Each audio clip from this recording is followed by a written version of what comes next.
Assemblymember Paul Krikorian is with us, and Mr. Lee will be unavailable today. We are joined by Eric Villanueva, who is substituted as our clerk today, and we are prepared. I see Mr. Harris Dawson behind the name of Belam Lamas. That doesn't fool me. And so we have quorum. Can we do a roll call? Certainly, Mr. Chair. And then go to a 15-minute robust public comment. All right, sir. Council Member Cedillo. You're present. Council Member Raman. Here. Council Member Harris Dawson. Present. Council Member Krikorian. Here. Council Member Lee cannot join us today, but you have a quorum, Mr. Chair. Yes, thank you. We're ready for a 15-minute public comment. Do you want to give the rules of public comment? Certainly, sir. Members of the public who would like to offer public comment on the items listed on the agenda should call 1-669-254-5252. Again, the number is 669-254-5252. And use meeting ID number 160-871-1866. Again, the meeting ID number is 160-871-1866, and then press pound. Press pound again when prompted for participant ID. Once admitted into the meeting, press *9 to request to speak. When it is your turn to speak, an automated Zoom voice will ask you to press *6 to unmute.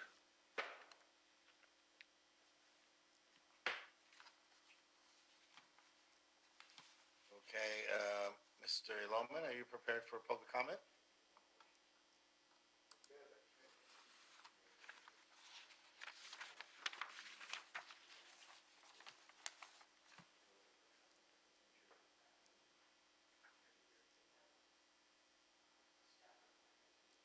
We're having a little difficult, put those words together, we have a little technical difficulty at the moment. Mr. Loman, we're going to have to call ITA. We're on the cusp of one of our efficient senatorial style meetings, but we're having a little technical problems. It's not accommodating us. Can't seem to see Gerald. They can hear me. We can hear you, gentlemen.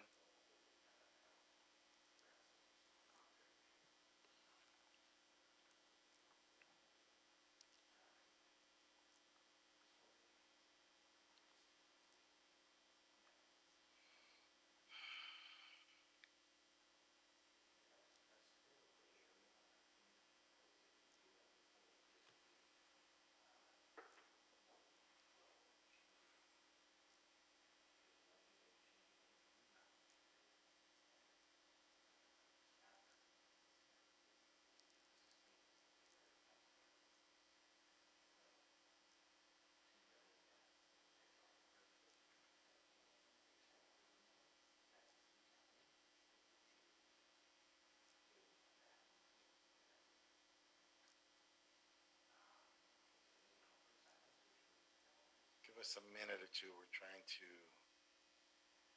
work with IT to make sure we can hear the public comment.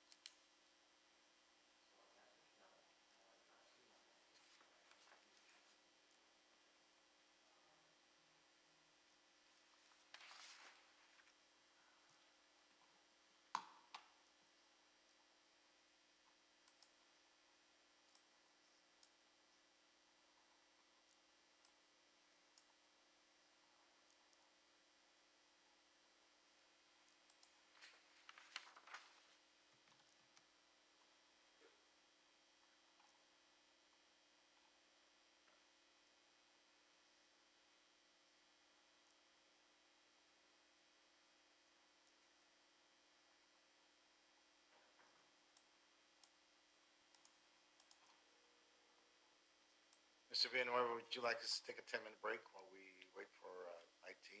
Okay, sir. Okay, colleagues, 3:08, let's gather again at 3:20. Does that work? It does. Okay, solid. Everybody, 3:20.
My name is Allison Schallert, and I'm also here with Marilyn Wells, and we are both calling in strong support of the proposed supportive or affordable housing on Cochrane Avenue in Los Angeles. We urge you to vote yes on it today and move forward on it as quickly as possible.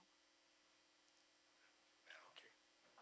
Okay. Public comment when we put the meeting on a break. We have to wait till we get my members back. Mel, is the meeting happening right now? It is not. Oh, it is not. Look at the meeting. Okay, okay. I'm sorry, I'm sorry. That's fine.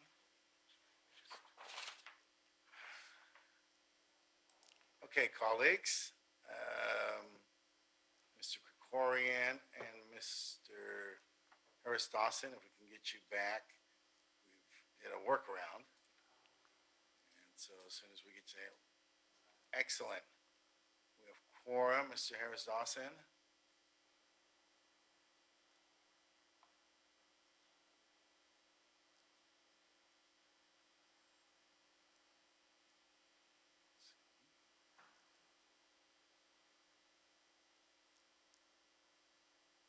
Mr. Harris Dawson.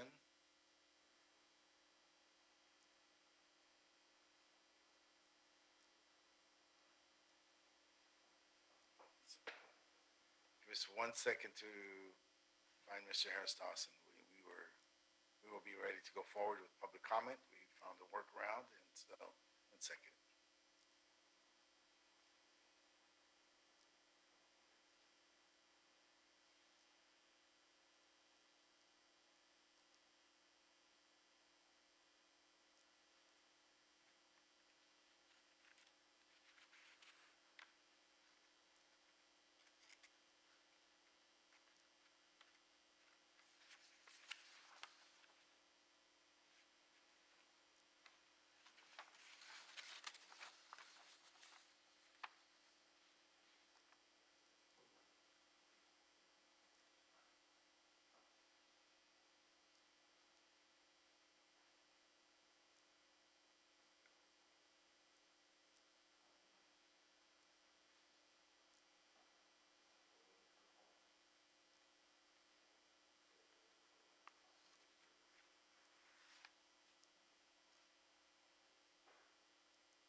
Okay, colleagues, Mr. Dawson is with us, so let's go forward with public comment. And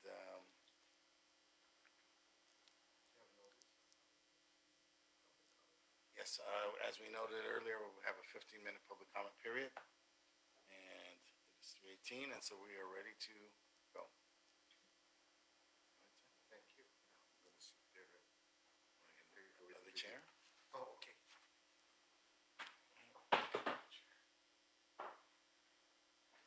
Things around. Go to the left. Work this around. Okay. Put in my clock.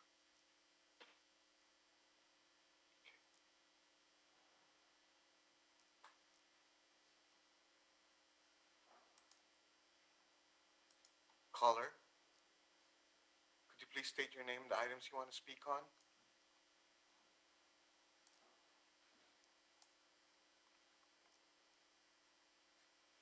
Hello, caller. Would you like to state your name and the items you want to speak on?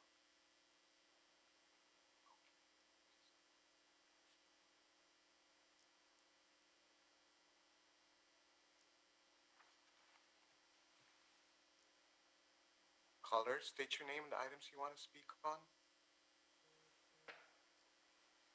I'd like, Yes, go I'd ahead. like to Go speak ahead. on item number 5. Mhm. Great. I'm calling in myself, Allison Schellert, and my colleague, Marilyn Wells, and we're calling to support item number 5 and urge you to move forward with the requested for proposals for the supportive housing on Cochrane Avenue, 728 South Cochrane Avenue. Please move forward with expediency, and thanks so much for your hard work.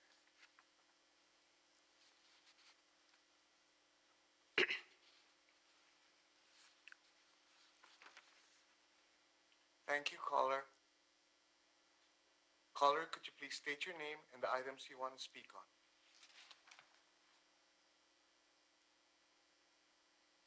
Hi, can you hear me?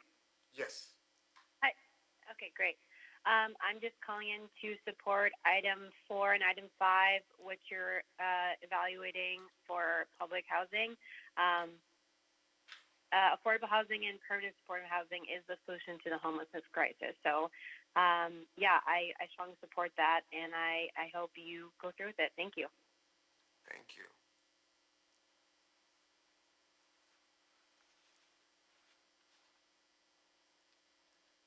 Caller, would you like to state your name and the items you want to speak on? Go ahead. Hi, this is Go. John Ma. Yeah. I'm calling. Yes, this is John Ma. I'm calling in on behalf of Ground Game Los Angeles. Well, I want to support items 4 and 5, as the previous callers have been.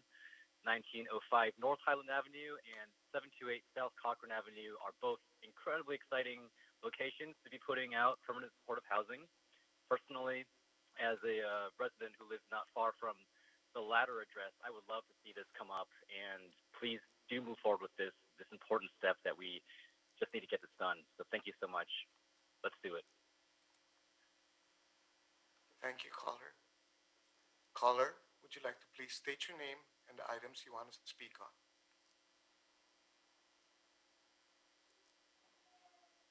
Go ahead.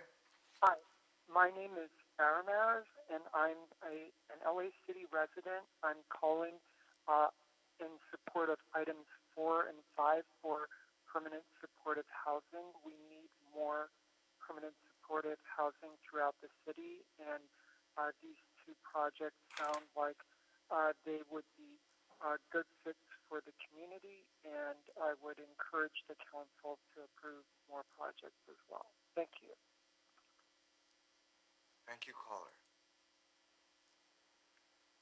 Caller, would you please state your name and the items you want to speak on?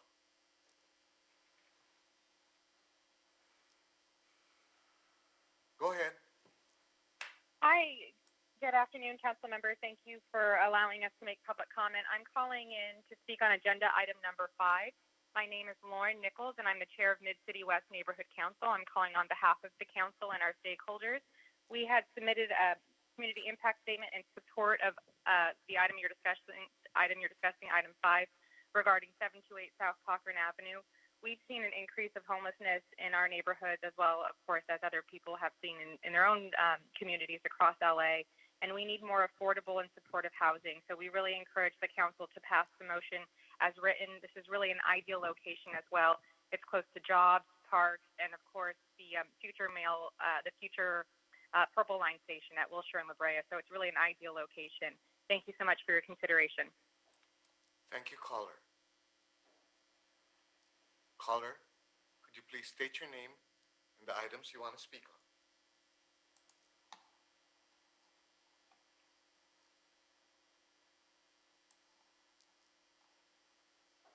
Caller, go ahead.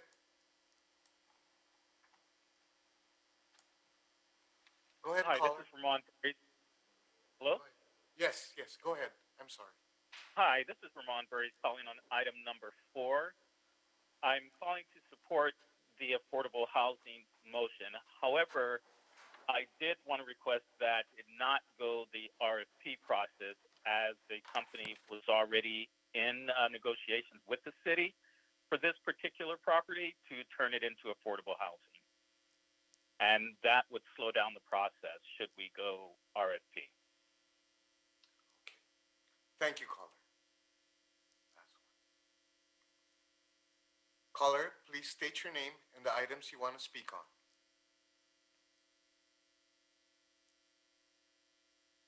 Go ahead, caller. Hi, yes, my name is Caleb Crowder. I'm calling in to support items 4 and 5.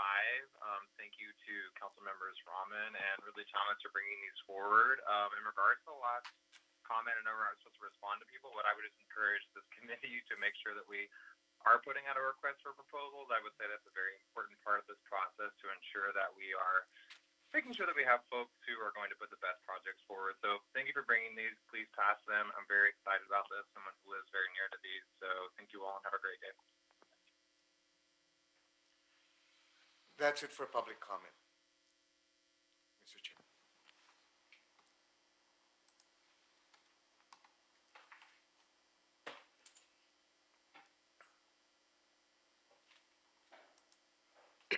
Feel like we're in a SNL cable in somebody's basement. Okay, so moving forward, great city of Los Angeles, item 1, we've heard public comment. Can we now go to item number 1? Mr. Villanueva, you want to call that item? Certainly, sir.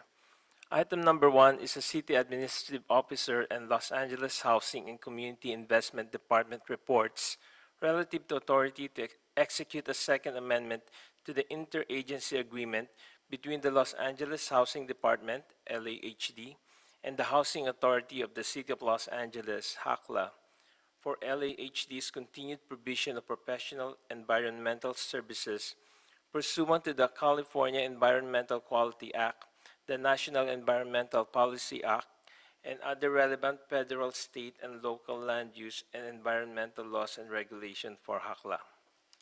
I might take. So we are prepared to take this item, move it, and adopt the CAO's recommendations. Mr. Any Chairman, objection? I'll move the recommendations. Thank you very much. Roll call. Certainly, sir. Councilmember Cedillo, To the aye. Councilmember Rahman, Yes.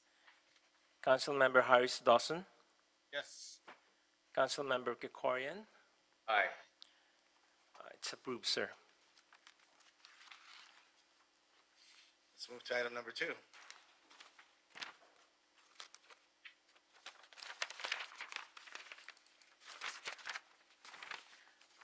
Item number 2 is a motion by Councilmember Cedillo and Ridley Thomas relative to repurposing a former courthouse facility from the Judicial Council of California located at 1150 North San Fernando Road to provide a public benefit for affordable and/or permanent supportive housing.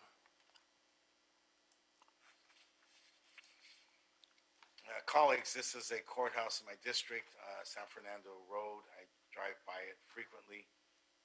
It was courthouse, I believe, maybe have been focused around juvenile facility or the mental health cases that go before the court.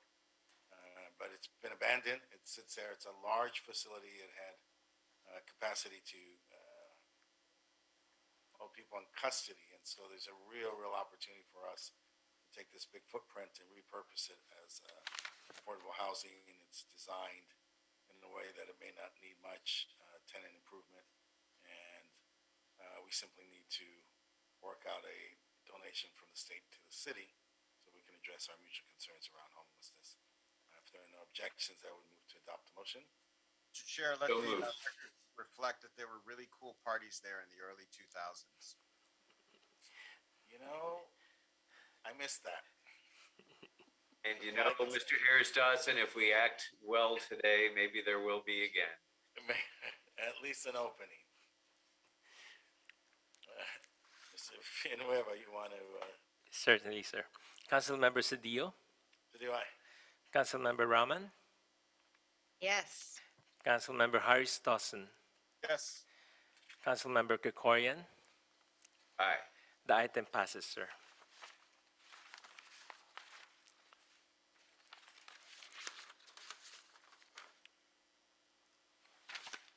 You want to call item number 3, Mr. Villanueva? Certainly, Mr. Chair. Item number 3 is a motion by Council Members Ridley Thomas and Cedillo relative to requiring that all affordable housing units subject to covenants list their available units on the city's publicly accessible website, lahousing.lacity.org, and any other website that advertises the property. Okay, is Ann available? Is she up with us, or someone from the department? Trisha?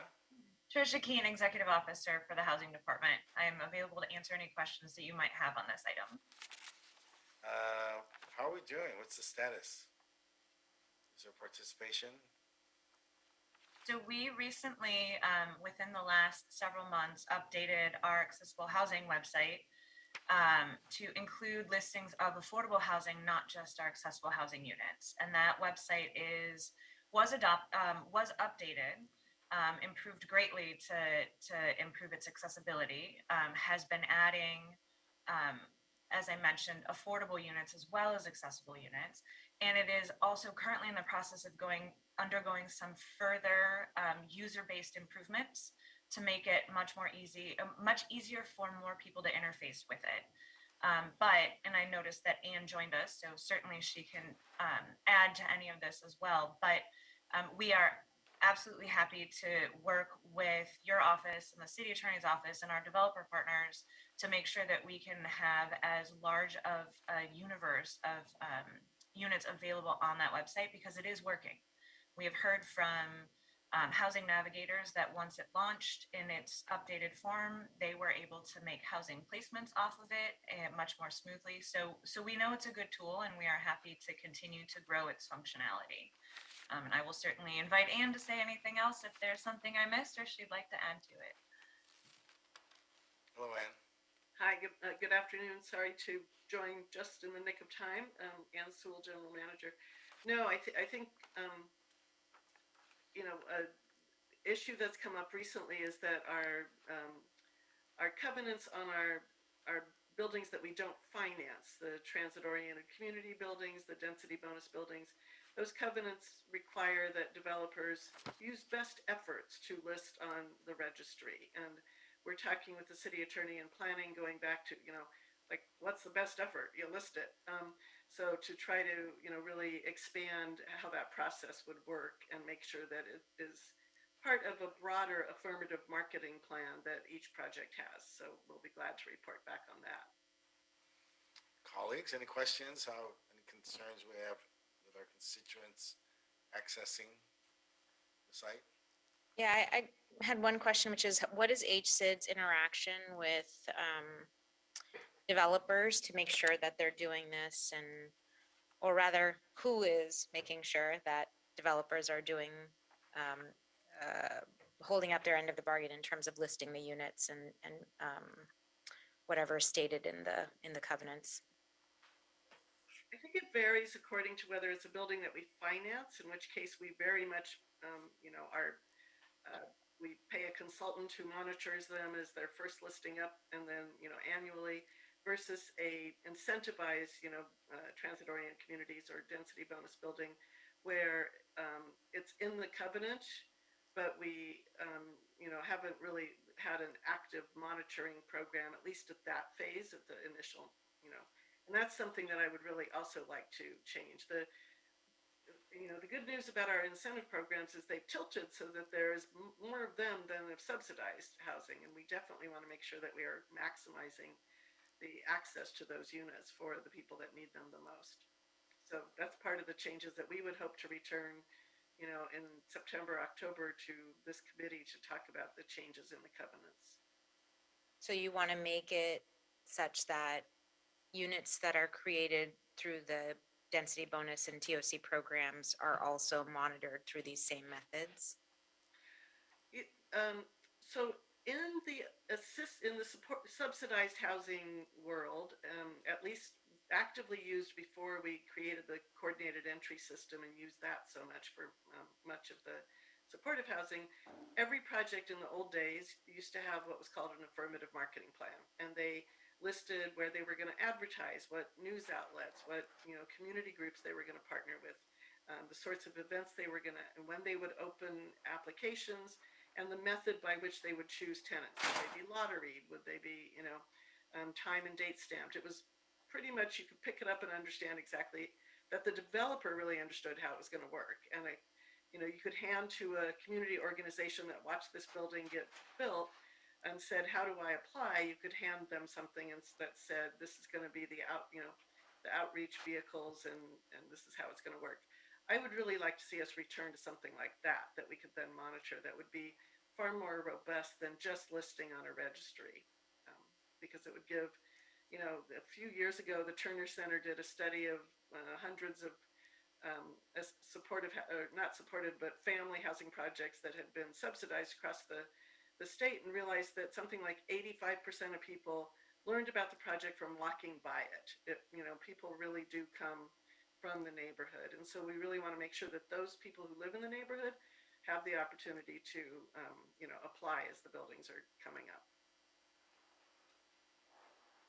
Colleagues?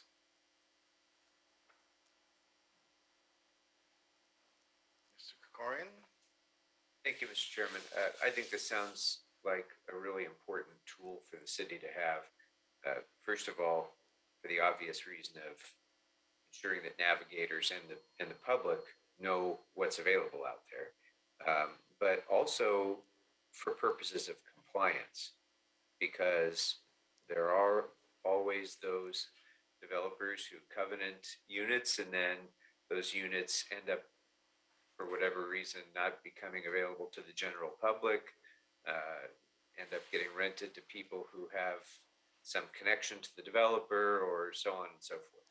And having a publicly available registry like this gives the city a tool to audit compliance and to ensure we have enforcement, robust enforcement, but it also gives community organizations and the rest of the public the opportunity to do that as well. So I think that this will be a big plus. The one thing I would suggest, and this is probably already assumed, but I would think that it would be important to ensure that the registry includes the expiration of the covenant, so that over the long haul, we also have the additional tool of, that database of expiring covenants, so that we can make policy decisions around that as well. I'm sure that that's available already within the city someplace, but to have it readily available to council offices and community organizations, I think would be a big plus as well. So I would move the item if you need me to do so, Mr. Chairman. Appreciate that. Moved and seconded. Mr. Villanueva, you want to call roll? Certainly, Mr. Chair. Councilmember Cedillo, Cedillo, aye. Councilmember Rahman, Yes. Councilmember Harris Dawson, Councilmember Krikorian. Aye. The item passes, sir. Thank you. That's item 3.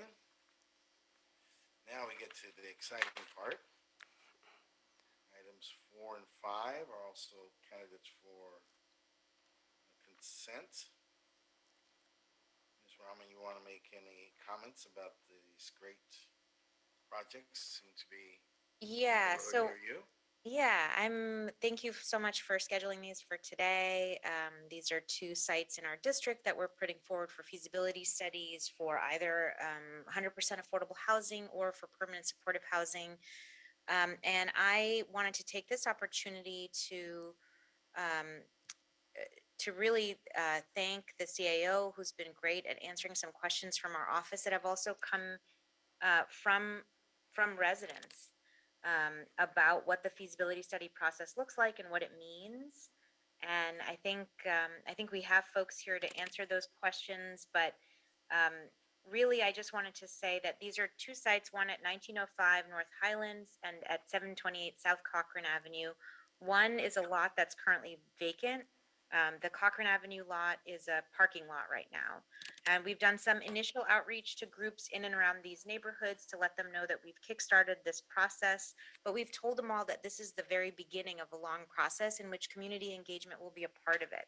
And so I wanted to talk today a little bit, or to hear from the CAO a little bit more about what this process looks like, just so we can report back out to our neighbors, our neighborhoods, and our community groups there on exactly what a feasibility study process is and what the CAO does and considers as part of that, and what the rest of the process can look like. So I just wanted to invite um, our partners from the CAO to share with us a little bit more about that today, if that's all right with you, Councilmember Cedillo.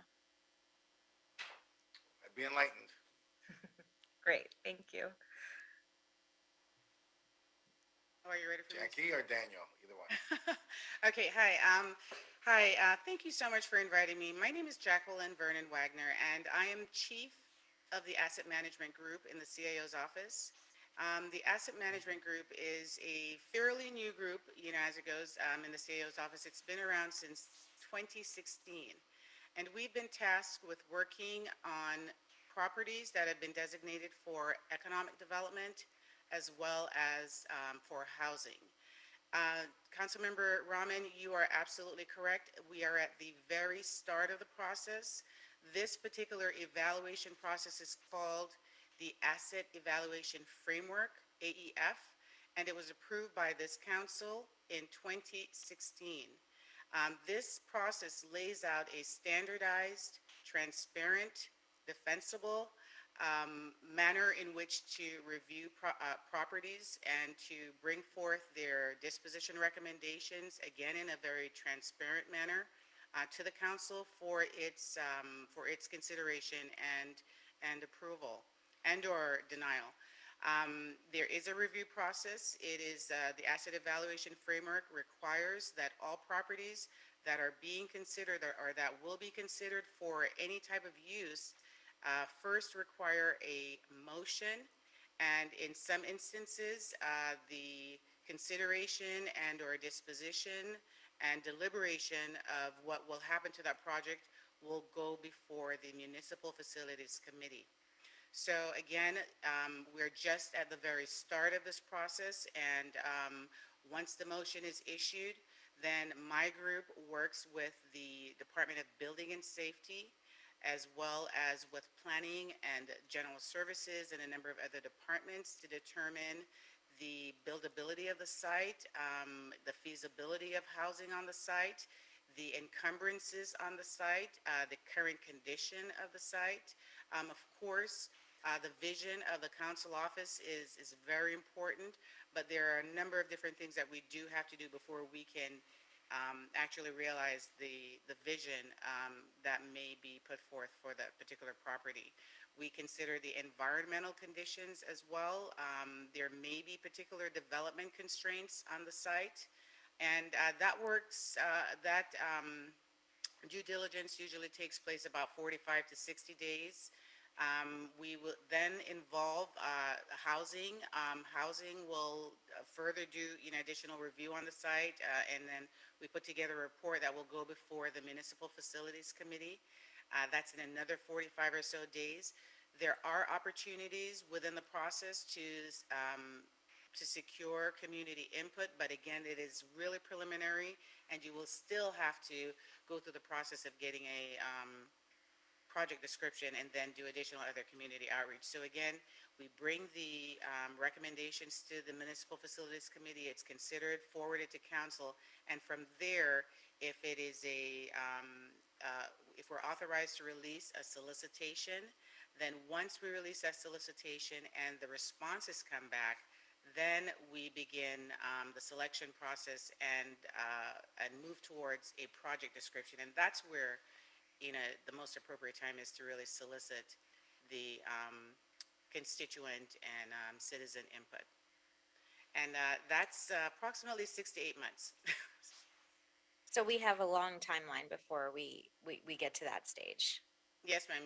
Not only just a long timeline, but multiple opportunities. The council office has the latitude to also, do outreach informally outside of the solicitation process to just inform their constituents in the district of any pending or, upcoming work. And so you do have opportunities there. Okay, that's great to know. And we'll definitely come back to you. I think we've already spoken to you and gotten a detailed breakdown of that process, but we'll come back to you with a couple more questions and share that out with our community so that they know if they have concerns, at which points they'll be able to share those concerns with us and with you. One question that's come in very frequently to our office is about parking. One of the lots is a parking lot, and so there's some concerns about how will we make up for this, losing this lot, or what will happen if we lose parking spots in this lot. You do take into consideration the use of sites as parking lots already. Can you talk a little bit more about how you do that? Thank you for that question, Councilman. Um, there, I'll just say in general, parking lots are major opportunities for us, particularly flat parking lots that do not have a structure on them. And several years ago, there was a lot of interest with regard to these parking lots, and so we created a memorandum of understanding between the LA Department of Housing as well as with the Department of Transportation, and there is a checklist of items that we are required to review and to insure against before considering that parking lot for housing. One of the primary objectives is retaining the use of the parking lot for the public. So we do retain public parking. One of the assessments that the DOT does is to look at the use of the site, the availability of the site. Is it a paid lot? And again, also, are there any encumbrances against the site, financially or otherwise? But once a parking lot is proposed, we do go through a number of deliberative steps, and it does involve DOT, housing, ourselves, and as and our debt group, because we do have to look at the encumbrances and how the parking lot may have been purchased. So it's not an immediate thing. It's very deliberative, and so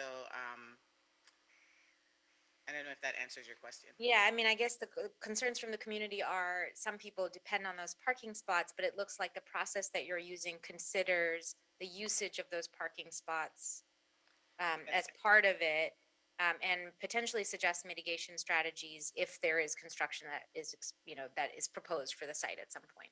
Is that right? Oh, absolutely. One of the primary objectives is retaining and preserving the public parking to the extent that it is needed, and it is used. If there is a decision made to move forward with construction, then we always ensure that there's temporary parking available or arrangements are made during that construction time. Okay, that's really good to know. And the final question I have is, I know you do a lot of feasibility studies for properties and for sites. Just, approximately what percentage of them come back as being,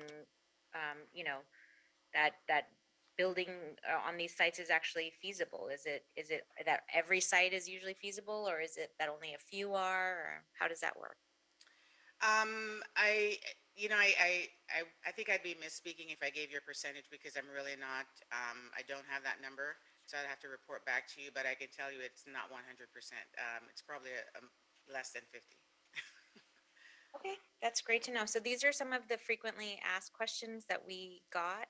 Oh, and there's one more too, which I just wanted to ask, and maybe actually Anne, or you could answer this, which is, have permanent supportive housing or 100% affordable housing sites been built near schools in the past? And if so, is that, could we learn about kind of how these facilities have integrated with the broader community around them, and whether there have been any challenges resulting from that? I defer to Ann on that one. Thanks, Jackie. Yes, Ansel, Los Angeles Housing Department. Yes, definitely they've been built near schools. And in fact, in some cases, they've been built as part of a larger project with families. So we certainly have history and experience on, sort of that being successful. Of course, you have to um, one of the things that is difficult in the supportive housing move-in process is that there is a background check, and a lot of people are, they don't pass the background check because it really is just looking at criminal issues. I mean, not the kinds of criminal charges that you collect by, getting tickets from the city, but, more significant things. So yeah, that has been a factor. I just wanted to point out, and I didn't have a chance to sync this up with Jackie at all, but we constantly are bringing projects to this committee or the H&P committee where people are very concerned about the cost, and we totally get that. And one of the things that the department would like to do, and we'll work with our colleagues in the CAO, is get much more real, much earlier.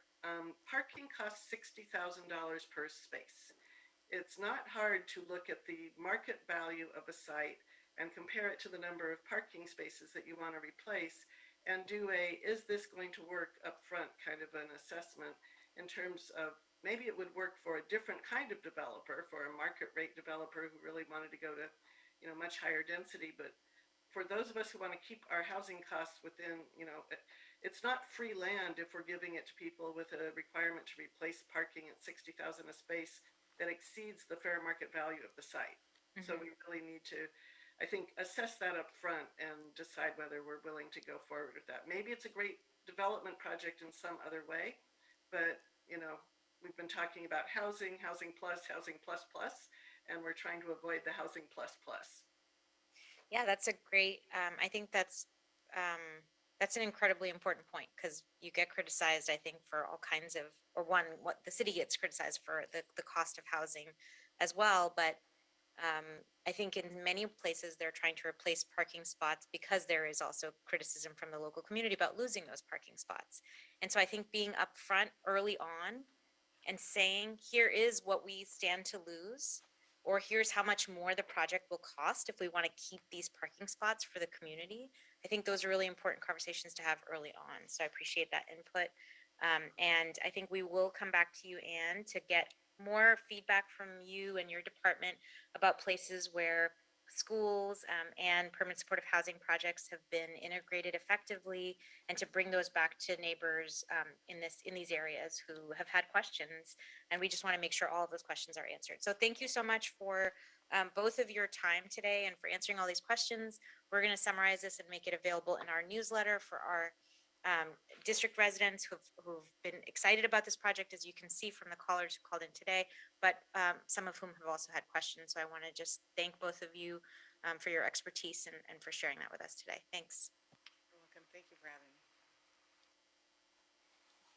Jackie? Yes, sir. Yes, Councilman. And maybe Ann, but why don't you tell us how many parking lots we've been successful in transitioning to affordable housing? I do not know that offhand. I mean, that's a good question. We've had zero success in our district, although we have on hold 8 lots. And so that point is a very important point up front. Those those costs are real, and the sense that for members of the community that those must be replaced one by one, one for one, is something that people feel very strongly about. And so it'd be good to know, I think for Ms. Rahman, for all of us, to have a sense of the prospects of this with respect to feasibilities. And so we're 0 for 8 at the moment, but we're still trying.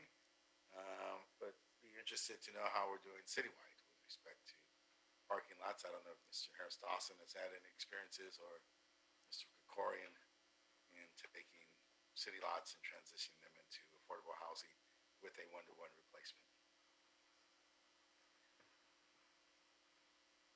Anyone? I'm sorry. We'll see. Oh, so I don't have that figure for you, Councilman. We can get it for you. I know that we do have 5 to 7 projects in our land development unit right now going through that have some, I don't know if it's one-to-one, some element of parking replacement. And, you know, we are struggling with the costs. So, so we can report back on how many have gone through all the way and you know, what the issues are. Okay, great. All right. Ms. Rahman, you want to move items 4 and 5? Yes, I will move them. Okay. Second. Second. Item of consent, Mr. Villanueva, you want to call the roll? Certainly, Mr. Chair, but if you allow me, I'd like to read items 4 and 5 into the record. Item number 4 is a motion by Council Members Rahman and Ridley Thomas relative to evaluating the property located at 1905 North Highland Avenue, which may be suitable for development as 100% affordable housing or permanent supportive housing, and issue a request for proposals. While item number 5 is a motion from Council Members Rahman and Ridley Thomas relative to evaluating the property located at 728 South Cochrane Avenue, which may be suitable for development as 100% affordable housing or permanent supportive housing, and issue a request for proposals. Mr. Chair, would you like me to call the vote on both items at the same time?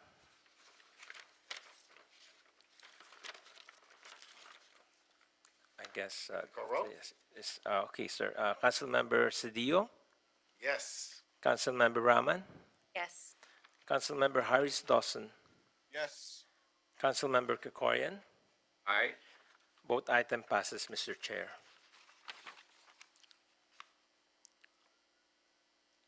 You're on mute.